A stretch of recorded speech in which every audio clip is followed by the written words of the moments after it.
a Deuteronomio capítulo 29, verso 9, y esta semana, esta porción semanal se titula Cuando vengas, o en inglés, When You Come. Vamos a comenzar leyendo una porción, una parte de esta porción.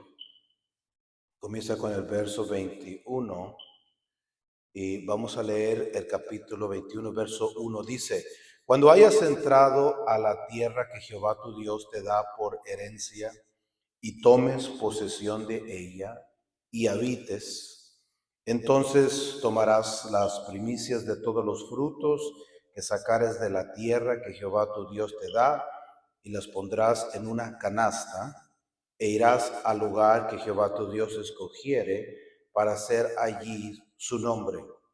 Y te presentarás al sacerdote que hubiera en aquellos días, y le dirás: declaro hoy a Jehová tu Dios que he entrado en la tierra que juró Jehová a nuestros padres que nos daría. Y el sacerdote tomará la canasta de tu mano y la pondrá delante del altar de Jehová tu Dios.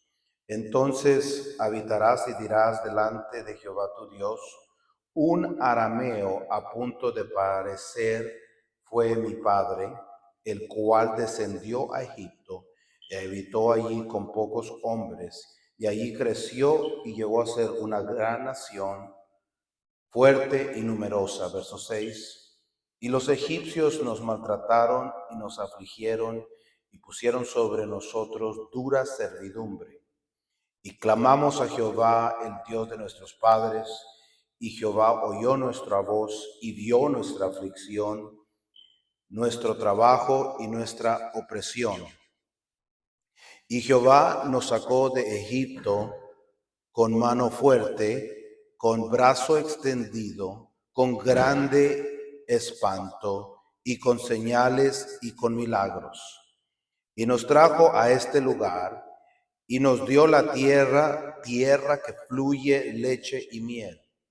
Y ahora, he aquí, he traído las primicias del fruto de la tierra que me diste, oh Jehová, y lo dejarás delante de Jehová tu Dios, y adorarás delante de Jehová tu Dios, y te alegrarás en todo el bien que Jehová tu Dios te haya dado a ti y a tu casa, así como el levita y el extranjero que está en medio de ti. Verso 12.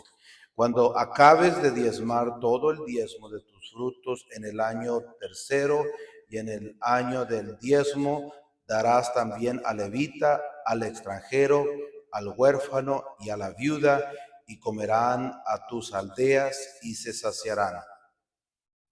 Y dirás delante de Jehová tu Dios: he sacado lo consagrado de mi casa y también lo he dado al levita, al extranjero, al huérfano y a la viuda, conforme a todo lo que me has mandado. No he transgredido tus mandamientos, ni me he olvidado de ellos. Verso 14. No he comido de ellos en mi luto, ni he gastado de ellos estando yo inmundo. Ni de ello he ofrecido a los muertos. He obedecido la voz de Jehová mi Dios. He hecho conforme a todo lo que me has mandado. Mira desde tu morada sana, desde el cielo, y bendice a tu pueblo Israel y a la tierra que nos has dado, como juraste a nuestros padres, tierra que fluye leche y miel. Jehová tu Dios te manda hoy que cumplas estos estatutos y decretos. Cuida, pues, de ponerlos por obra con todo tu corazón y con toda tu alma. Has declarado solamente hoy que Jehová es Dios, y que andarás en sus caminos y guardarás sus estatutos, sus mandamientos y sus decretos, y escucharás su voz. Y Jehová ha declarado hoy que tú eres pueblo suyo, de su exclusiva posesión, como te lo he prometido, para que guarde todos sus mandamientos. Y verso 19, a fin de exaltar sobre todas las naciones lo que hizo para lor y fama y gloria, y para que sea un pueblo santo a Jehová tu Dios, como él ha dicho. Sobre esta semana la porción se titula Cuando vengas. Estamos estudiando el libro de Deuteronomio y es importante de que nos acordemos cómo este libro puede ser dividido de otras formas, pero generalmente puede ser dividido en tres diferentes secciones. Los primeros 11 capítulos que hablan de la búsqueda y la apertura de Moisés. Moisés introduce los mandamientos y la palabra de Dios a una segunda generación que ha crecido en el desierto y les está diciendo a ellos, acuérdense de todo lo que ha pasado en el desierto, lo que pasó en Sinaí, lo que pasó en Egipto, recuerden todo lo que hemos vivido y recuerden de obedecer, porque obedecer es la definición de amar a Dios. Y todos conocemos el Shema, Deuteronomio 6:4, oye Israel, el Señor, como dice, oye Israel, Jehová nuestro Dios, Jehová uno es la traducción de la Reina Valera 1960. En hebreo es Shema Israel, Yod-Hevav He Eloheinu, Yod-Hevav He Ehat. Y los judíos, los hebreos, pronuncian esta oración que se conoce el Shema. Shema es hebreo para escucha. Escucha, Israel, Shema, escucha. Y se pronuncian, creo que 3 veces al día lo pronuncian. La segunda porción del libro de Deuteronomio es del capítulo 12, el capítulo 26, y esta es una colección concentrada de mandamientos, leyes, decretos que Dios le da al pueblo por medio de Moisés para que ellos sepan cómo lidiar y tratar ciertas situaciones en guerra, en paz, comida, dinero, finanzas. Más que nada es cómo tratarse entre el vecino. En español decimos prójimo, creo. En inglés se traduce como el vecino. Me gusta más la palabra vecino, porque es el vecino es o el prójimo, es el que está al lado tuyo, que cree lo que tú crees. La gente piensa que el prójimo es todo mundo, no es todo mundo, es solamente aquel que adora como tú adoras, el que sirve al Dios que tú sirves. Ese es tu prójimo y para esas personas son los mandamientos. La tercera porción del libro de Deuteronomio es el capítulo 27 a 34, que es un discurso final y la muerte de Moisés, y termina el Pentateuco, o en hebreo la Torá, o los libros de Moisés, diciéndole Moisés a ellos lo que va a suceder si ellos desobedecen y escogen olvidarse de todo lo que Dios ha hecho por ellos a través de todas sus vidas y antes de que ellos tuvieran existencia, con sus antepasados, con sus padres, etc. Es un panorama del libro de Deuteronomio. En mi opinión personal, como alguien que ha estudiado y me encanta estudiar la Biblia, la mejor manera de entender la Biblia es estudiándola libro por libro. Tenemos que entender que en la Biblia protestante que nosotros cargamos tiene 66 libros. Y cada uno de esos libros tiene un contexto diferente. Está pasando una situación y a causa de esa situación el libro se está escribiendo. Como de alguna forma los autores están contestando, están diciendo la respuesta al caos o el conflicto que está sucediendo en el pueblo de Dios. Así que la Biblia y los libros de la Biblia son una contestación. De acuerdo a los eruditos gentiles, uno que me viene a la mente es el doctor, ¿cómo se llama? El doctor, no, se me fue ahorita el nombre, pero de acuerdo a los eruditos gentiles de aquí del oeste, la Biblia es una respuesta que Dios está dando al pueblo. El pueblo está pasando por algo en el mundo, están mirando la idolatría, están mirando la adoración a dioses ajenos o paganos, están mirando la naturaleza, cómo la gente sufre, cómo la gente es empobrecida, cómo es esclavizada, cómo se destruyen a sí mismos. Y el Señor inspira a estos hombres de Dios y les contesta y les muestra que el Dios que se le apareció a Abraham y a Isaac y a Jacob es un Dios diferente y no es como los dioses ajenos y no es como el mundo y no paga de la misma forma, pero que es diferente. O el libro, la Biblia dice, es santo, es diferente. Y es la mejor manera, en mi opinión personal, de estudiar la Biblia. Así que tenga eso en mente cuando leemos libro por libro. Vamos a estudiar otros libros, el libro de Daniel, el libro de Apocalipsis, etcétera. Pero hay que tener idea en el contexto que fue escrito. Y luego los profetas, más adelante, los reyes, el Señor Jesucristo, los apóstoles, hacen referencias y repiten lo que sucedió en el pasado con el libro para recordarle al pueblo de que lo que sucedió en el pasado es profético a lo que va a suceder en el futuro. Y es algo muy interesante. La mente hebrea, que son los autores de la Biblia, pensaban de que el tiempo en el universo es cíclico.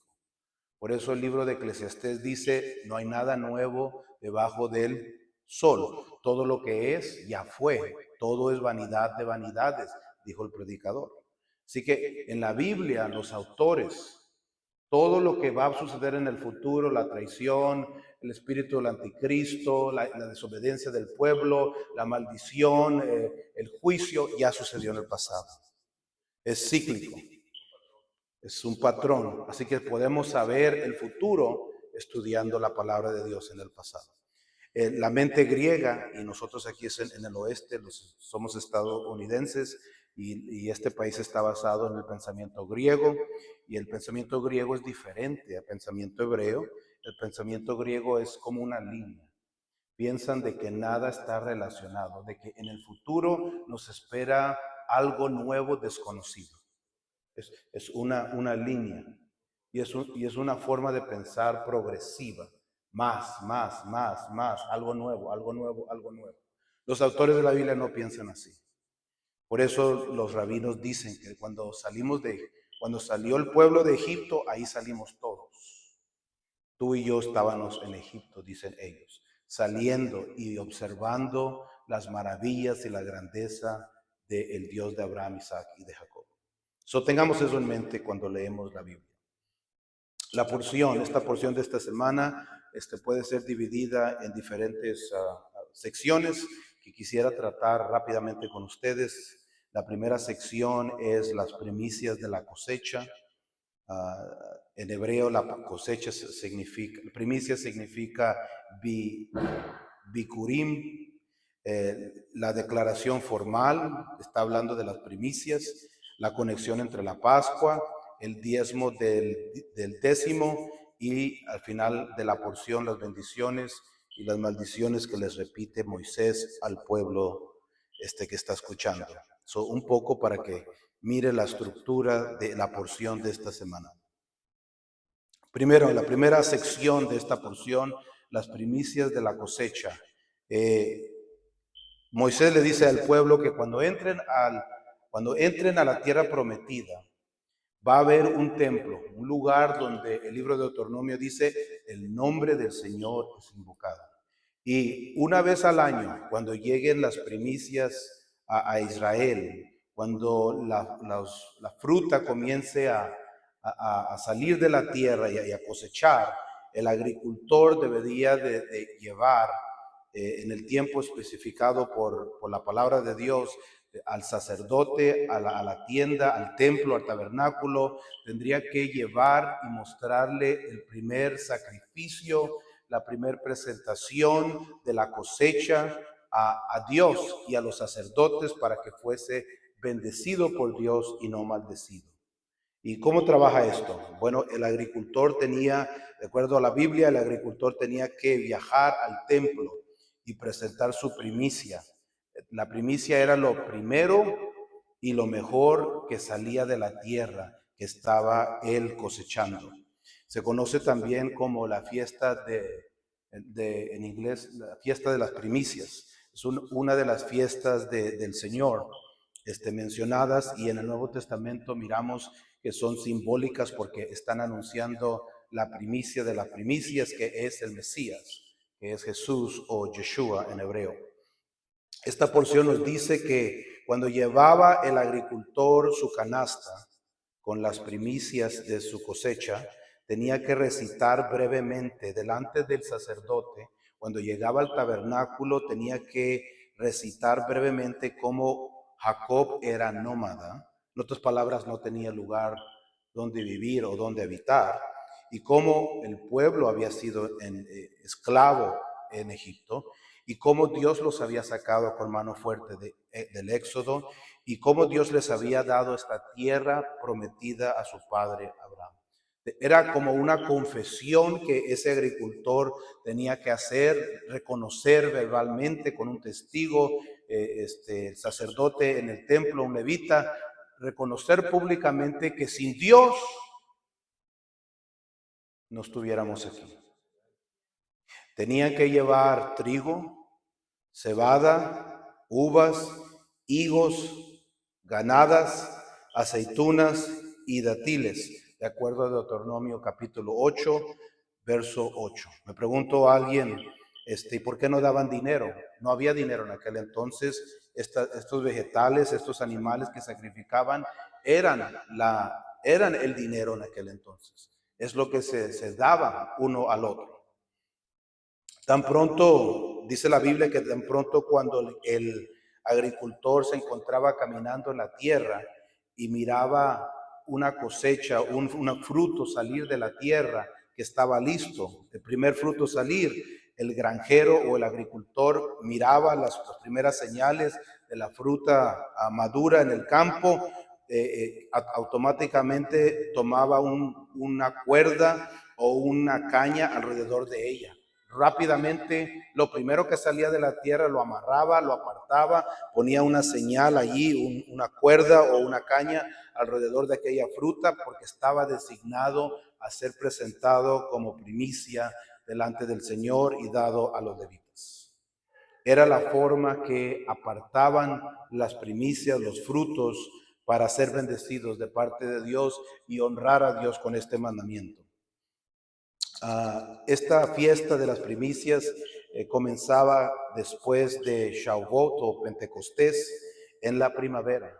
Es algo para recordar, es algo para tener en mente, ya que Dios le dijo a Moisés: y harás esto para siempre. Por eso hoy en día miramos que cuando llegan estas fiestas del Señor, alrededor del mundo, los que estudian la Biblia, los que aman a Dios, los que quieren obedecer la palabra de Dios, celebran y honran a Dios. No pueden honrarlo exactamente como dice la Biblia, porque no hay tabernáculo, no hay templo en Jerusalén en este momento en Israel, pero hacen una conmemoración para poder recordar el mandamiento, para poder celebrar el mandamiento, para poder anunciar a Jesús, al Mesías, porque Él es la primavera de la que hablan Él es la primicia de la que habla Pablo, creo que en el libro de Efesios. Así que tenga eso en mente cuando llegue la fiesta de las primicias y la conmemoremos en este lugar. La segunda sección es la declaración formal. Cuando el agricultor llevaba la canasta con los primeros frutos y los presentaba en el templo al sacerdote, la Biblia nos dice de que cada familia tenía que presentar una cesta de los primeros frutos a un sacerdote levita. Y el sacerdote tomaba esta canasta de frutas, de primicias, y no sé exactamente cómo lo hacía, pero tomaba la canasta en 7 diferentes direcciones, dice el texto, 7 diferentes direcciones, y luego la colocaba en el altar. Entonces ambos, el sacerdote primero, levita, y luego la familia que estaba trayendo el fruto, recitaban Deuteronomios capítulo 26, versos 5 al 11 que lo leímos. Entonces sabrás y dirás delante de Jehová tu Dios, un arameo, está hablando de Abraham, él es el arameo. Un arameo a punto de parecer fue mi padre, el cual descendió a Egipto y habitó allí pocos hombres, y allí creció y llegó a ser una gran nación y fue numerosa. y los egipcios nos maltrataron, nos afligieron y pusieron sobre nosotros duras servidumbres, y clamamos a Jehová, el Dios de nuestros padres, y Jehová oyó nuestra voz y vio nuestra aflicción y nuestro trabajo y nuestra opresión, y Jehová nos sacó de Egipto con mano fuerte, con brazo extendido, con gran espanto y con señal y con milagros, y nos trajo a este lugar y nos dio esta tierra, tierra que fluye leche y miel. Ahora he aquí, he traído las primicias del fruto de la tierra que me diste, oh Jehová, y lo he dejado delante de Jehová tu Dios, y adorarás delante de Jehová tu Dios, y te agregará en todo el bien que Jehová tu Dios te ha dado a ti, a tu casa, y así como al levita, al extranjero que está en medio de ti. Esto lo tenían que recitar cada familia que iba delante del sacerdote, primero el sacerdote y luego la familia, recordando de que una vez más, si estaban vivos, si tenían comida, si tenían tierra, todo lo que estaban ellos viviendo en ese momento era resultado de Dios. Nada de lo que ellos poseían les pertenecía a ellos, sino que lo tenían prestado porque el Dios de Abraham tuvo misericordia de ellos y de sus padres y han guardado su palabra y por eso están ahí. Esto era cada año, recordar y recordar y recordar todo lo que tienes. Póngase a pensar, todo lo que tenemos, nuestra casa, nuestras finanzas, nuestra salud, nuestros hijos, nuestra familia, cuentas de banco, carros, todo lo material, todo lo que tenemos, lo tenemos porque Él nos ha permitido tenerlo en este día, y de todo lo que tenemos, esta porción la traemos y lo honramos a Él, lo primero y lo mejor. Sí, hermano Espinosa. Sí, es muy bueno mencionar que nosotros como discípulos debemos es bueno observar, es bueno mantener observación de todos de estas citas divinas que el Señor tenía al pueblo a obedecer, a celebrar más que nada. Solamente lo que tenían que hacer era obedecer en celebrar, a regocijarse y alegrarse con Dios. Era necesario para que nunca se olvidaran de todo lo que Dios ha hecho por ellos. En otras palabras, para ellos recordar el testimonio que ellos tienen, ¿verdad? Y nosotros como discípulos pienso que es muy conveniente, es la razón por la cual deberíamos de ser obedientes a esta instrucción, porque no podemos olvidarnos de dónde el Señor nos sacó en nuestra vida personal hoy en día. Es muy fácil olvidarnos qué es lo que Dios ha hecho en nuestra vida, distraernos con las cosas que están pasando en el mundo de lunes a viernes. Eventualmente, como dice la gente, se apaga la llama, eventualmente, como dicen, se te olvida el primer amor. ¿Por qué? Porque no tenemos un seguimiento de las fechas importantes que nuestro Dios nos ha dado como herencia también a nosotros como discípulos, para que nosotros nunca olvidemos de dónde el Señor nos ha sacado y mantengamos esa identidad. Es correcto, es importante. No, lo que voy a decir no lo digo para ofender a nadie, yo no estoy aquí para ofender a gente, lo que celebran, lo que no celebran, no estoy interesado en eso. Estoy simplemente interesado en practicar la palabra de Dios a lo mejor de mi capacidad humana y de corregirme y de instruir y de enseñar y dirigir a aquel que quiera seguir la palabra de Dios. Pero cuando llegó Roma, cuando llegó la Iglesia Católica, 3 siglos después, la Iglesia Católica sustituyó las fiestas del Señor con sus fiestas, muchas de ellas de orígenes paganos, tales como Valentine's Day, el día de San Valentín, o el día de Navidad, o la Pascua, de quebrar huevos en la cabeza, o Halloween. Roma fue la que hizo que los seguidores de Jesús pararan de practicar las fiestas de Dios y comenzaran a celebrar lo que el Papa decía que recibía directamente de Dios, porque Dios se lo había dicho y no se encontraba en las Escrituras. Los católicos interpretan la palabra de Dios no tan solo lo que está escrito, sino que ellos también dicen de que ellos tienen una tradición de parte de Dios y el Papa tiene una conexión directa con Jesús, con Dios, y él recibe directamente de Dios. Y de ahí es de donde ellos enseñan sus tradiciones y sus prácticas. Y muchos aquí, quizás todos, no sé, venimos de Roma, venimos de la Iglesia Católica sin saber por qué practicábamos eso, sin saber por qué hacíamos muchas cosas.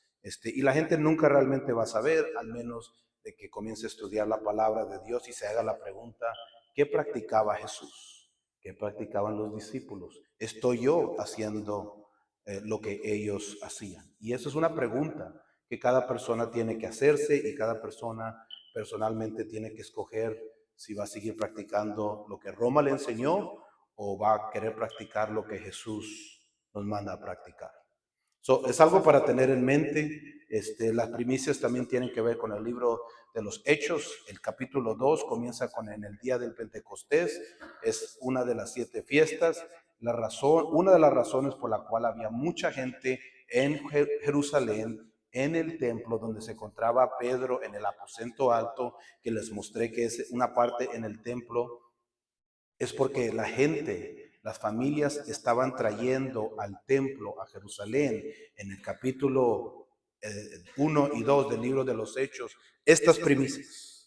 Estaban trayendo canastas, estaban repitiendo estas palabras a los sacerdotes. Y allí en medio de estas fiestas, en medio de estas primicias, ahí se encontraba, luego entra la fiesta del Pentecostés. Y ahí se encontraba Simón Pedro con los 120 en el aposento alto, orando, unánimes, esperando lo que Jesucristo les había dicho, esperando lo que el profeta Joel había proclamado, y de repente cayó el Espíritu Santo. Y todo está conectado.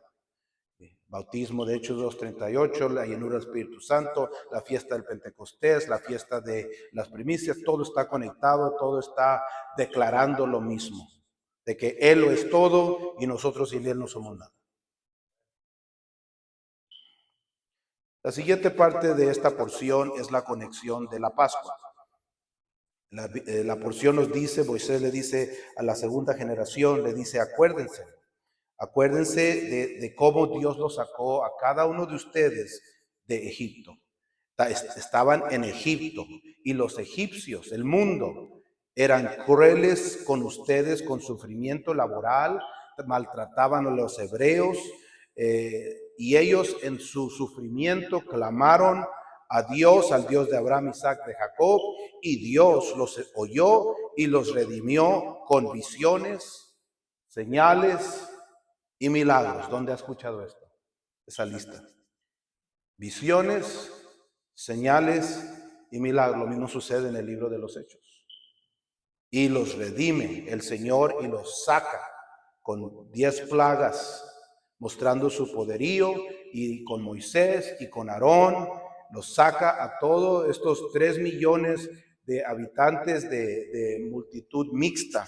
Eran egipcios, eran mesopotámicos, eran gentiles, eran hebreos, parte de ellos eran descendencia de Abraham. Nos sacó con mano fuerte. Y el propósito de la redención que el Señor hizo con el pueblo de Dios era para que el pueblo de Dios fuese un pueblo fructífero y con jubileo. Repito, es para que fuese un pueblo fructífero y con jubileo. Y la palabra es interesante que en esta porción de esta semana, cuando las familias iban delante del sacerdote con la canasta de frutas a celebrar la fiesta de las primicias y hacían recitaban esta porción, identifican a su padre, al padre Abraham, como un arameo. La palabra arameo es una palabra que viene de la palabra Aram. Un arameo es alguien que es de Aram. ¿Y dónde es Aram? Aram es lo que hoy en día se conoce como el país de Siria. Arameo es lo que se conoce como Ur de Mesopotamia. ¿Quién era de Ur en Mesopotamia? ¿Alguien se acuerda? ¿Quién era de Ur? Libro de Génesis. ¿Quién era de esta región? ¿Quién? Abraham, gracias. Está conectado lo que está diciendo, cómo están identificando a nuestro padre Abraham como un arameo. Está conectado con el lugar donde habitaba, está conectado con el lugar donde Dios se le apareció a Abraham y caminó con él y recibió los mandamientos. En hebreo dice, recibió las Torás del Señor, y decidió él obedecer y decidió ser circuncisado, y decidió a padre Abraham dar su diezmo, Melquisedec, y decidió el padre Abraham sacrificar a su primogénito al Señor, porque él creía y confiaba en este Dios invisible que se le había aparecido en este lugar. Eso es algo muy interesante para tener en mente. La porción también habla del diezmo, el diezmo del décimo. Y Moisés da varias leyes sobre el diezmo. No las tengo todas, solamente escribí algunas. La ley del diezmo es la ley del 10%. Le dice Moisés al pueblo, cada año necesitan separar 10% de todo lo que ganan anualmente y traerlo al templo y dárselo a los sacerdotes y a los levitas. Ese primer 10% era para la sobrevivencia del sacerdote y de los levitas, ya que ellos estaban tiempo completo en el templo, estaban sacrificando, estaban enseñando la palabra de Dios, estaban cuidando el lugar, etcétera, etcétera. Luego hay otro diezmo, el segundo diezmo del 10% que lo traían era para la función del templo. El segundo diezmo era para cubrir los gastos que se encontraban en el templo. No era para los sacerdotes y no era para los levitas. El segundo diezmo se daba en días festivos, las fiestas, y se daba cada tercer y sexto año del ciclo sabático. ¿Cuántos de ustedes han escuchado lo del ciclo sabático? Nosotros en esta parte del mundo seguimos un calendario que viene de Roma. Y este calendario está basado en el movimiento del sol. 12 meses, 52 semanas, etcétera, etcétera. Pero el calendario, el ciclo sabático es el ciclo el cual los escritores de la Biblia seguían, y es un ciclo completo cada 7 años. Es de 7 en 7 en 7. Nosotros contamos 1, 2, 3, 4, 5, 6, 7, 8, 9 y seguimos contando. Los escritores de la Biblia no cuentan de esa forma. El profeta Daniel no cuenta de esa forma, sino que contaba por jubileos o por ciclos sabáticos. Por eso una de las visiones que él tiene, él mira, nuestra traducción dice semanas. En hebreo no dice semanas, en hebreo dice el libro de Daniel jubileos, que son cada 7 años. Cada 7 años es un ciclo, porque al final del jubileo había un descanso, una fiesta, algo especial para honrar a Dios. No sé si lo puede explicar un poquito mejor el hermano Espinosa. Un ciclo sabático. Sí, el ciclo sabático de 7 años, una semana de años, y en hebreo se le llamaba, al séptimo año se le llamaba el año Shemitah, o el año se puede decir en español, de dejar, de soltar o de dejar caer, y es cuando se cancelaban deudas, y es cuando, en otras palabras, cuando la gente que estaba bajo esclavitud por causa de sus deudas, al séptimo año esa persona era libre y podía salir de su servitud, de su esclavitud por la deuda que debía. Y eso se le llama, pues, técnicamente la semana de años, un año sabático. Y luego ya 7 semanas de años, serían 49 años. Al año número 50 es cuando sucede el jubileo. Gracias. Y es muy importante el jubileo, es un poquito elaborado y otro día lo enseñaremos, porque es una de las razones por la cual el Señor Jesucristo vino, porque Israel paró de celebrar el jubileo de jubileos cada 50 años. Pararon de dejar libres a los esclavos, pararon de parar de redimir a la gente, pararon de ofrecer sacrificio y ofrenda especial como Dios lo pide, pararon de dejar de trabajar cada 50 años para ir al templo y celebrar a Dios. Y estaban quebrando estos mandamientos. El profeta Isaías es una de las razones que su libro existe. Es porque este era un gran pecado en Israel, que la gente estaba, en otras palabras, más interesada en hacer billetes que en honrar a Dios. Esa es la esencia del pecado. Sí, efectivamente, también dice el profeta Daniel escribe en su libro que parte, si no la mayor razón por la cual la tribu de Judá fue invadida y fueron llevados a Babilonia, era porque ellos dejaron de celebrar el año sabático, dejar la tierra descansar al séptimo año, dejaron de cancelar sus deudas al séptimo año, dejaron de celebrar los jubileos. Es parte de la razón, si no la mayor razón por la cual el Señor los tomó y permitió que ellos fueran invadidos y llevados a Babilonia como esclavos, por eso, porque no dejaban descansar a la tierra y no dejaban descansar las deudas, no cancelaban las deudas. Sí, por eso el Señor se levantó en la sinagoga y abrió el manuscrito del profeta Isaías y dijo: el Espíritu de el Señor está sobre mí, porque me ha ungido el Señor y me ha enviado a liberar a los cautivos. Y él hizo eso en el año del jubileo. Ese año que él fue a la sinagoga y abrió ese manuscrito en frente de los doctores de la ley y todos los que estaban ahí, les estaba recordando: ustedes están quebrantando el mandamiento de Dios. Y yo he venido para hacer lo que ustedes no quieren hacer, y lo hago como el rey. Mesías es el rey de Israel.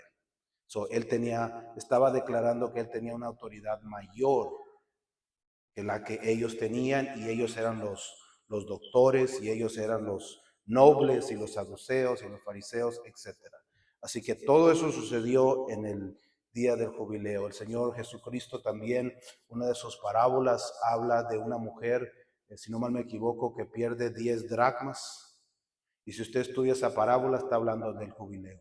La dracma que pierde está hablando de reposo, está hablando de descansar, está diciendo: ustedes nomás quieren estar trabajando y no tienen tiempo para mí. Es lo que él está diciendo en esa parábola. Moisés le dice a esta generación: recuerden a cuidar a los sacerdotes, a los levitas. Se me olvidó mencionar, el segundo diezmo que traían al templo también era para la gente pobre, para las viudas, para los huérfanos. En el Nuevo Testamento miramos que los discípulos cuidan a los pobres, cuidan a las viudas, cuidan a la gente que está en necesidad. Y es muy importante saber de que había en el presupuesto de Dios, hay un diezmo, el segundo diezmo, que estaba colectado por el templo y los levitas, que debería de ser distribuido para la gente pobre, para la gente que era huérfana, para la gente que estaba necesitada financieramente.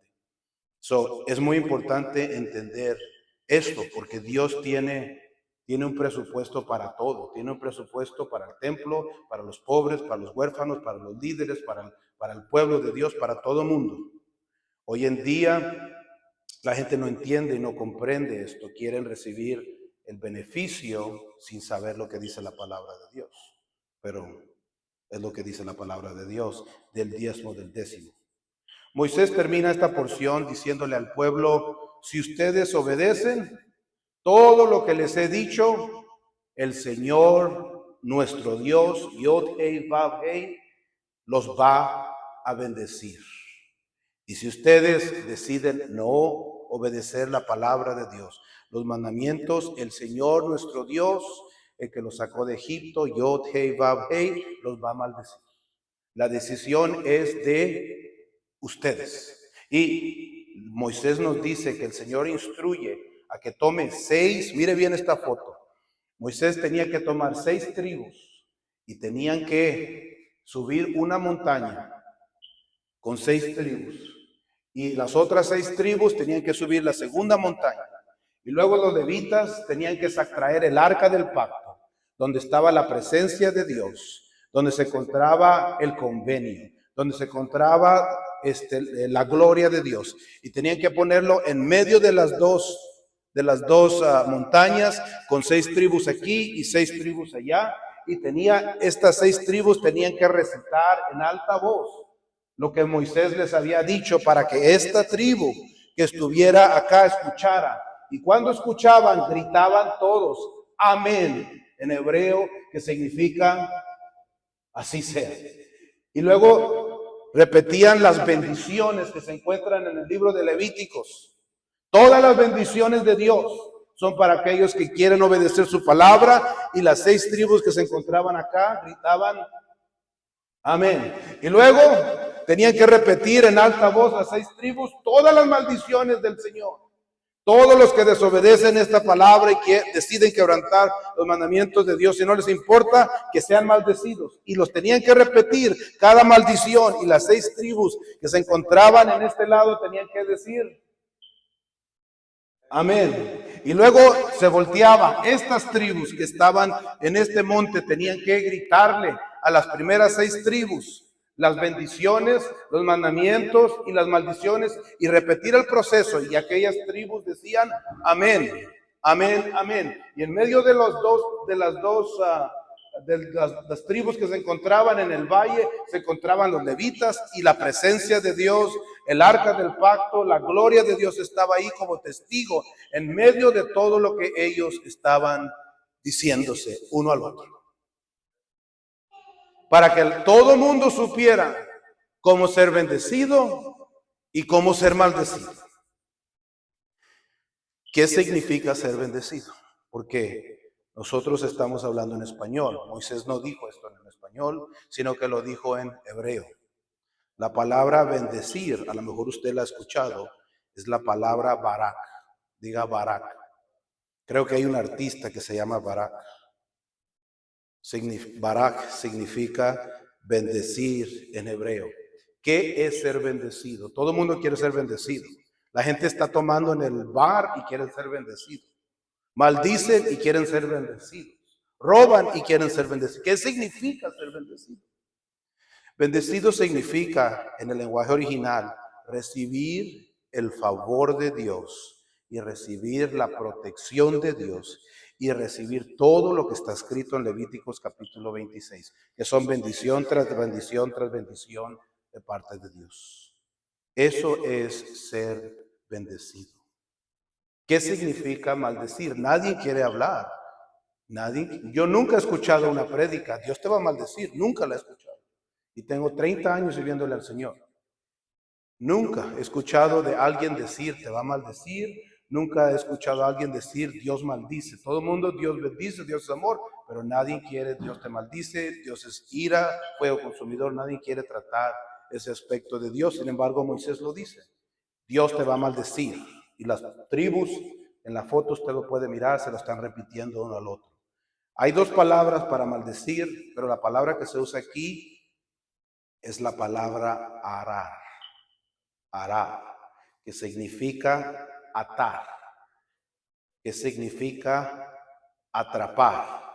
¿Cuáles son las maldiciones que Dios trae sobre aquellos que rompen sus mandamientos?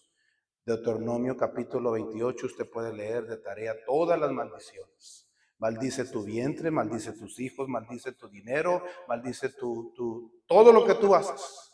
Porque tú, así como tú te olvidas, el que oye y decide alejarse de Dios, decide olvidarse de Dios, así Dios también se olvida de esa persona. Por eso el Señor Jesucristo dijo, el que no es conmigo, contra mí es. El que no recibe, desparrama, dice mi traducción. Y estos son conceptos que la gente no quiere escuchar. Yo nunca he escuchado a alguien hablar de esto, pero está ahí, el Señor lo repitió. Este es el libro favorito del Señor Jesucristo. Dios bendice y Dios maldice, y Moisés le dice al pueblo, todo esto que vamos poniendo delante de ustedes, el Shema, todos estos mandamientos, toda esta alabanza, toda esta adoración, todos estos testigos. Cuando iba esta generación entrando a la tierra y cruzando el Jordán, en la porción dice, no lo puse en el slideshow, pero la porción dice, tomarás piedras y edificarás un altar y pondrás en esas piedras mis mandamientos y sacrificarás holocaustos sobre ellas. como testigo de que yo te he hablado. Es increíble cuando uno lee esta porción, porque se queda uno, se pone uno a pensar y la gente desmotivada, ¿para dónde se va a ir? Porque Dios no nos da la opción de estar desmotivados. No va a ser una excusa. Cuando Jesucristo venga, no tenemos la opción para desanimarnos. Nuestro Padre Celestial no nos permite. Te quieres acercar a mí, obedece y te voy a dar favor y te voy a dar multiplicación y te voy a dar protección. ¿Quieres olvidarte de mí? Lo que tú amas, esa idolatría, esas celebraciones, esas cosas, esos quebrantamientos de la palabra de Dios te van a atrapar. Y eso es exactamente lo que hace el pecado. Eso es exactamente lo que hace el mundo, te atrapa. ¿Cómo sucede la homosexualidad? Te atrapa. ¿Cómo suceden los tatuajes? Comienzas con un corazoncito y luego estás toda la parte de atrás. Tiene un dragón y tiene una cucaracha y tiene un nombre y te atrapa. Tiene un tigre y te atrapa. El pecado atrapa. Y esa es la maldición. Esa es la maldición. Usted puede ver, si usted estudia la palabra de Dios, usted puede ver quién está maldecido y usted puede ver con sus ojos en este mundo, en esta tierra, quién está bendecido. Y la bendición no necesariamente son billetes. Usted puede verlo. Y Moisés le dice esto al pueblo. Y así terminamos la porción de esta semana titulada Cuando vengas. Pongámonos de pie en esta tarde para hacer una oración en este día. Cierre sus ojos en este día. Vamos a orar que sea el Señor dándonos sabiduría para practicar su palabra y para poder honrarlo a Él de la mejor manera posible. Señor Jesucristo, venimos delante de ti en esta tarde, Señor, agradecidos una vez más por tu misericordia, por tu gracia, por tu Santo Espíritu, por tu palabra. Señor,